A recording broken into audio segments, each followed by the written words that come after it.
Здравейте колеги! Днес ще ви покажа как чрез използване на SDK-то на EOShipments ще интегрираме всички куриерски услуги, които предоставя фирмата в вашия проект. Добре, нека да започнем сега с нещо познато за всеки един програмист. Как да инсталираме самата библиотека. Аз предварително съм си създал един празен проект, в който няма нищо, има просто един Composer файл, с който зареждам самата библиотека. Следващото нещо, което трябва да направя, е да инсталирам самата библиотека с добре познатата команда Composer install. И в рамките на няколко секунди ние ще имаме вече цялото SDK, което е нужно, за да постигнем цялата интеграция. Нека да започнем сега и с съществената част. Ще си създадем един файл, в който ще работим активно. И другото нещо, което ще ни помогна, ще отворя официалната документация, която е към SDK. Тя има детайлни обяснения, както и за всяко едно нещо е даден пример. Затова нека да започнем с самата интеграция, с нещо лесно. Ще вземем детайли за нашата фирма, като предварително EOShipments ни е предоставила един токен за достъп до платформата им.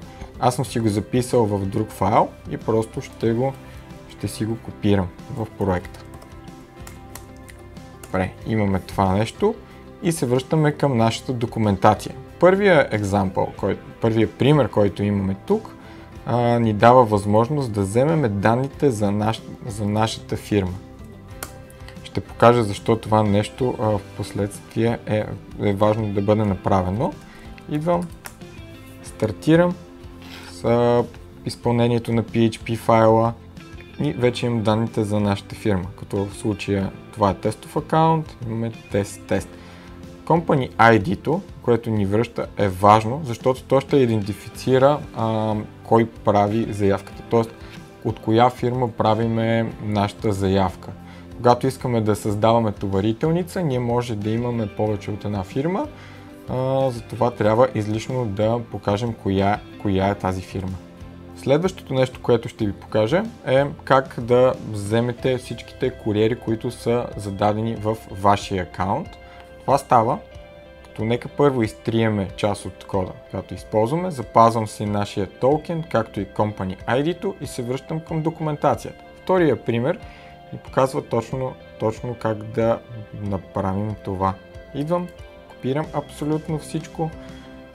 Виждаме тук, че използваме нашия токен, използваме в тестова среда, която е заредена по подразбиране и подаваме нашия Company ID.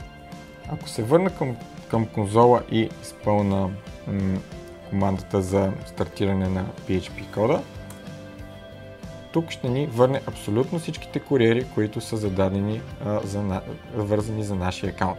В случая аз имам 4 за Румъния, България и Румъния. Т.е. 3 в Румъния и 1 в България. Едно от най-честите неща, които се налага да правиме, когато имаме онлайн магазин, е да показваме възможност за избор на населено място на потребителя.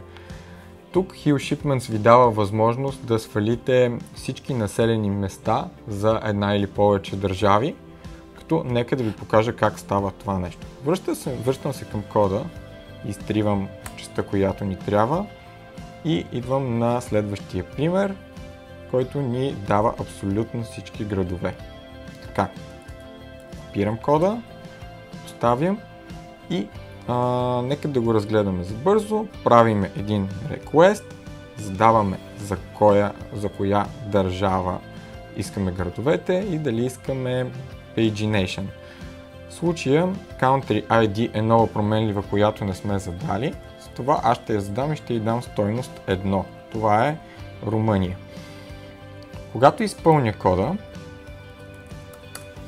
понеже ще ми върне прекалено много резултати, аз ще ги запиша в в отделен файл. Изчакваме няколко секунди да се заредят абсолютно всички данни и изпълнението е готово. Отваряме нашия файл и виждаме, че тук имаме информация за 13 901 населени места в Румъния, които ние може да синхронизираме всяка вечер, веднъж на седмица или веднъж на месец и в последствие да бъдат извиквани от базата данни в рамките на милисекунди.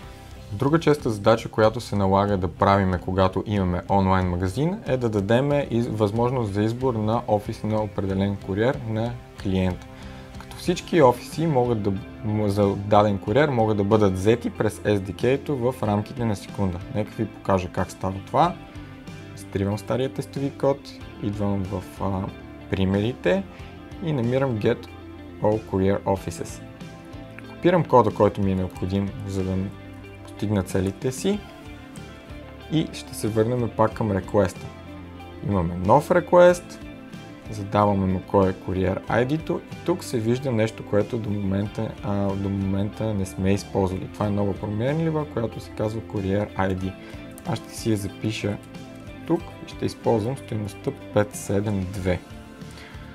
Нека да изпълним нашия код, като в рамките на Чехия, което е куриера, който използвам, ще ни върне хиляди резултати, затова нека да запишем всички резултати в един файл. Така, отваряме файла и виждаме, че имаме 8791 офиса в Чехия.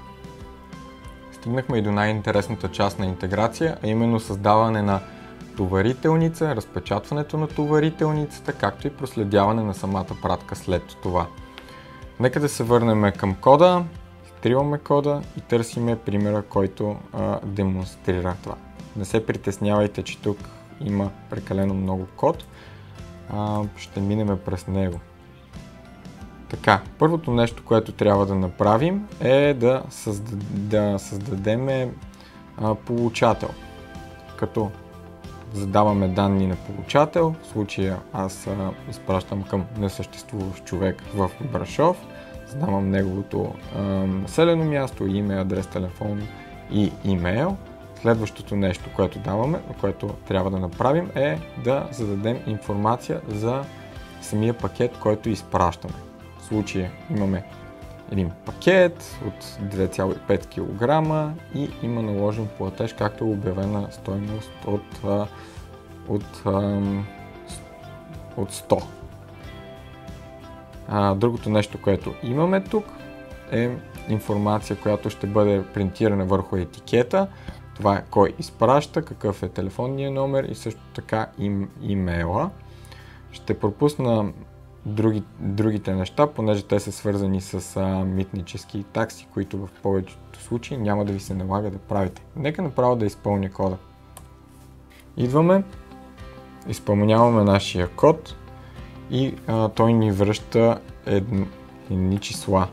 Тези числа са номера на действителна товарителница, която може да бъде видяна в системата на EU Shipments. Ако искаме да разпечатаме товарителницата, ще вземем друг пример, който е get PDF file or A4 or label. Идвам, копирам добре познатия код и си копирам товарителницата. Така. Изпълнявам кода, който връща странни символи. Това е съдържанието на PDF файл. Ако искаме да го запишем, просто го сейваме като PDF файл. Сейваме и вече може да отворим нашата товарителница. Ето, както виждаме, имаме етикет за човек, който е тест API в Брашов. Последното нещо, което ще ви покажа днес, е може би най-важното за самите крайни клиенти и това е проследяване на тяхната товарителница. Тук имаме няколко варианта да направим това, като единият вариант е да вземем просто крайния статус, може да вземем последния статус или може да вземем цялата история